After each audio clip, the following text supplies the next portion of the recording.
Hey everyone, it's still the month of love. Since we're in February, I decided to do this video that I have been putting off for so long. I'm going to be sharing with you guys, I had 10 things off the top of my list, but I'm going to reduce those 10 things to 5, okay? Because I want to make a really quick, fast fire video.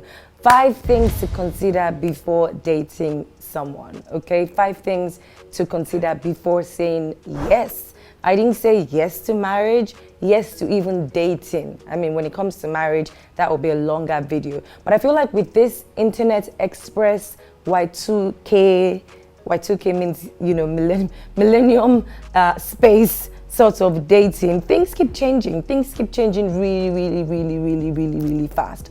And, you know, we come from an era where people really saw relationships as, you know, oh my God, before I date this person, oh, I would write letters. Remember those days? I came from an era where boys actually wrote letters. There were no phones, okay? It wasn't, can I get your number? Can I get your WhatsApp number? It was one of those days where boys would leave where they are and go and visit somewhere or travel far, drive far, you know, because there were no phones. Maybe we only had landlines, okay? And sometimes landlines might not work, so they would just come and check, write letters. They would spray those letters with perfume when they're folding it together and sending it to their significant other. You know, there was a lot of work rather put into this thing called relationships. But these days, it's so easy. Someone can just slide into your DM. You can just see each other in the supermarket. You guys can just go home with each other from the club. And it's like, boom, I'm in this situationship. But yeah, it might have worked for certain people. For some people, it's a bit strange because you find that things move so fast and it's over before you can even sit back and think, what exactly did I feel? Or what exactly did I like about this person? I think that the very first thing you can consider before dating someone, this is obviously thinking that you guys would have spoken a little bit, gotten to know each other a little bit before the person decides. Because for me, once I start talking to someone, I don't necessarily just go out the next day with the person, depending, to be honest. I mean, I want to feel their vibe, feel their energy, before I let myself feel like this is someone that I even want in my space. I think the very first thing to consider before going into any relationship is to consider where you are at mentally, emotionally, spiritually, and all the leads in the world. Why do we always make it about the other people? Why does who they are and where they are determine where we would be? I think if most times we as women sat back and said to myself, at this point in my life, where am I right now and what vibe am I putting out? Because sometimes the vibe you put out is what attracts the person that you get. If you're looking to date seriously, you know, there are boundaries that I feel like as a young woman, you should set from the get-go. Do you understand? Let us all know. It's okay. People feel like, you know, communicating these things sometimes makes them feel like, oh, the person will run away or maybe I'm coming on too strong. It's better they know where you are than waste your time, than assume, than you fitting into every plan, every Tom, Dick, and Harry throws your way. So for instance, you've been talking to this guy and, you know, he looks quite prospectful, and eventually, you know, you guys have been seeing each other. It's time to have that conversation. This is where I'm at in my life. Do you understand? This is what I am looking for. If it does not align with what you're looking for, let's have that communication. Articulating where you are and what you want from every situation, even down to friendships. I really feel like when you're articulate about certain things, people treat you how you let them treat you. Do you understand? Even as friends, the way you carry yourself, the things that matter to you, your friends would know. So if someone wants to date you, why do you shy away from having those tough conversations like, at this point in my life, I really want to get married and I'm only available to dating somebody who is on that same space. If you're not, we could be cool, but let's just know from the beginning so that I'm not speaking French and you're speaking Spanish. I also think that it's less of what the person says. I feel like if we really look closely, it's not what people say. When people meet us, number 2, anybody can say anything. The first couple of dates you go on, is you people are dating people's assistants. You're not dating him, he's not dating you. You're dating what you potentially would like to be. He's dating what he would potentially like to be as well. Everybody says the right things. Nobody shows you their demons on the first or second or third dates. Everything is still kosher. Oh yeah, when you guys talk on the phone, oh I like this, oh I like that as well, oh I believe in this, oh that's kind of like what I believe in. Oh my ex does this, oh yeah. It's all fake. Do you understand? I feel like it's not what they say, but watch out for little things, their action, do they keep to time? Watch out for, do they keep their words? Watch out for how they treat people, how they speak about people, their temperament. Those are the things that sometimes we overlook in the name of butterflies in my tummy. Oh my God, this is like my ideal man. But then you hear the way this person is yelling at their gate man or at their workers, and you're sitting there thinking, oh, he's probably just upset. You see how impatient the person is at a restaurant, and you're wondering, this doesn't quite add up. I really think that it's less of what they say, more of what they do. Okay, going to situations, watching out for things that people do, because they're also watching out for things that you do as well. I really think that financial conversations are very, very, very important. Someone might sit there and think, why are you talking about finances so much? I'll tell you why. Because it's important that you both understand. Money is so important in relationships. We always downplay it, but we don't even understand how important it is. Love is great. How you guys get along is great. But how you guys spend money, how he views making money, what his ideal is about money, you know, little things like that will let you know if you guys are even cut from the same cloth. You cannot be somebody that likes to go on holiday every 3 months. And this is someone that believes in going on holiday once a year. They're not trying to understand why the guy thinks that you're high maintenance. There's nothing wrong with being high maintenance, so please don't get me wrong. I'm a big believer of date your wage and date what you can carry. The earlier people start doing that, we will have less war stories. You see from the beginning, this is how they spend money. This is what they believe. This is how they want to live their life. You can see. But yet in your mind, you think when you start dating them, you can change them, which was going to be my 4th point. You know, I just started to talk about money first. Money is very, very, very, very important. Ask if the person is in debt. Ask the hard questions. It's better. You guys communicate better that way than you trying to form. He's broke. You're broke. But people are just there forming for each other. And eventually, for how long?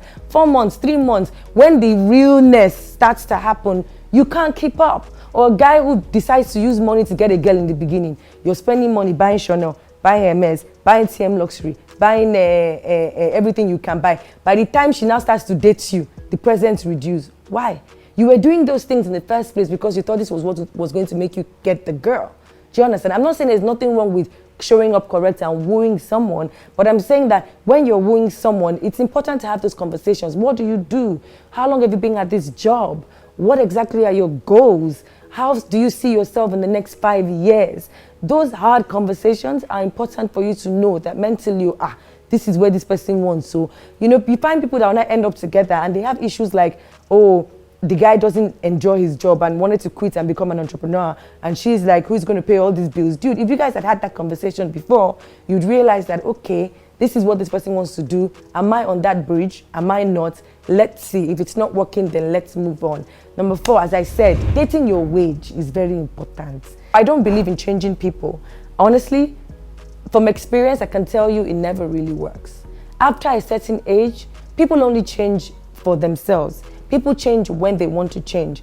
If you get into a relationship, seeing all the red flags and hoping and praying that by some miracle, and I know it's easier said than done because when you like someone, it's hard to let your brain really take what it's meant to do. Your brain will never stop telling you the truth. Your emotions will always try and counter your brain and feel like, but it's nice. And this thing they tell us about compromising, you can't have it all, so compromise, which is right.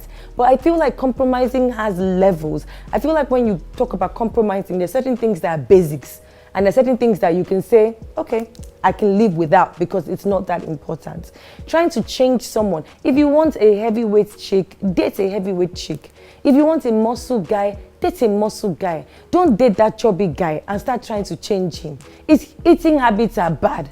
You saw that from the beginning. What sort of miracle are you expecting to happen? You guys will start to argue unnecessarily. As a guy, you see her, high-class babe. She's maintaining herself. She's the high maintenance that she can be. Why do you think that if you date her, you can now try and make her frugal? Like, it doesn't make sense. You guys will always clash because she would never see things the way that you see things. Honestly, I really feel like this is a very important point. People should stop doing this. So I was hoping it would change. I saw it. I was hoping she would change. No. Are you Jesus Christ? I don't understand. It's even hard, Seth. We all know how we're struggling with ourselves with Christ. You know, God, I don't want to do this anymore. And it happens, and I still like, God, please forgive me. I'm trying my best. How much more another person made from the same fiber, cloth, skin, everything as you? How do you want to now lord it over the person to say you must change?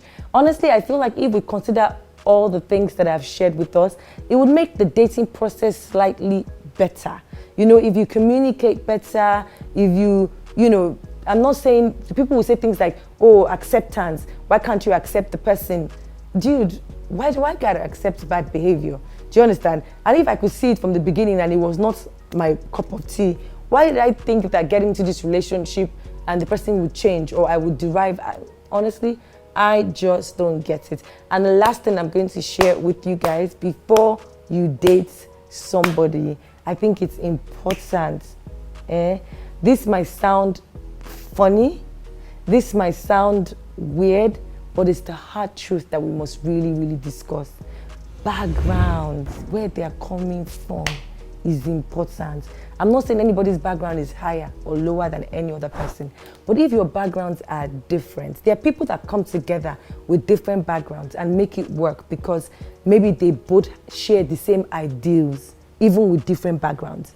Somebody might have might grow up differently from you, but aspire for certain things, but has the same ideals as you, or the person you're dating might not be from, I'm not saying that gold, silver spoon should date gold, silver spoon, but there's a reason why sometimes they feel like it's better when they come together, because that way they don't shalaye too much.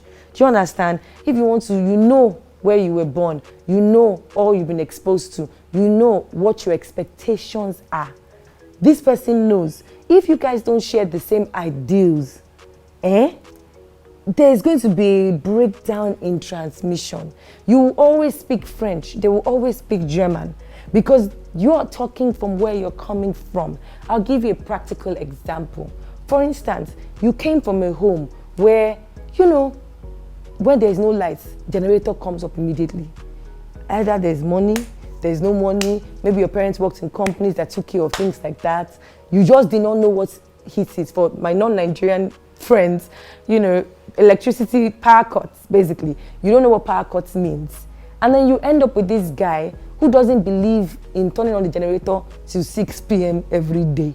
Tell me how you want to convince that person that, oh, well, my father's house, then date your father. Or date somebody that was, do you understand what I'm trying to say? Like, it doesn't make any sense. His own ideals are, sorry, let's manage. Your own ideal is manage, okay? No, where I'm from, what I'm used to. And I don't blame that person, because I find out that it's real. In relationships, some people guilt trip. You find a lot of people trying to guilt trip people who are privileged. They try to make them feel funny but for being privileged. Why? That person is used to a certain, they are not from where you are from. Like it or not, in where they came from, certain things were done differently. And I know that, yes, we should meet each other halfway. But you see, that halfway can only work if we all have the same ideals. If you understand that, okay, man, the gen situation, there's no lights, power cuts, but even as I am, as a human being, I don't like heat.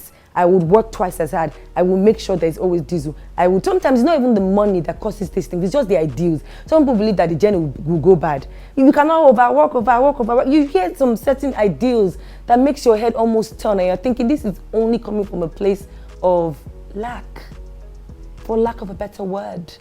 And then the person you're with does not understand the place of lack, because they're not coming from where there was lack. They're coming from where there was abundance. So there is always going to be a problem. These are the 5 things I think that we really need to consider before we go into long-term contracts, relationships, situationships, even friendships. In friendships, these things apply. Sometimes you wonder how people think. You have an argument with one friend. The way they reason is not the same way another friend will reason. Sometimes it's down to their background, down to their upbringing, down to their ideals, down to how they see life, down to how they spend money, down to how they view certain things. And these are things that we take for granted because you just want to date or because that situation just seems so perfect to you from the beginning. These are germs, guys. These are germs I'm sharing with you all. I really think that if you speak to people who have been through it, they will share with you relationships are hard as it is. It's easier if the foundation is at least smooth. So all the other roots, teething problems wouldn't be so fatal, if you know what I mean. Thank you guys for watching. I just had to share that 5 things that I think that you should consider before you date someone or before you go into a relationship with somebody. Please remember to subscribe to my YouTube channel and follow me on Twitter. I am at Tokestar with a double R. Until I come your way again, goodbye.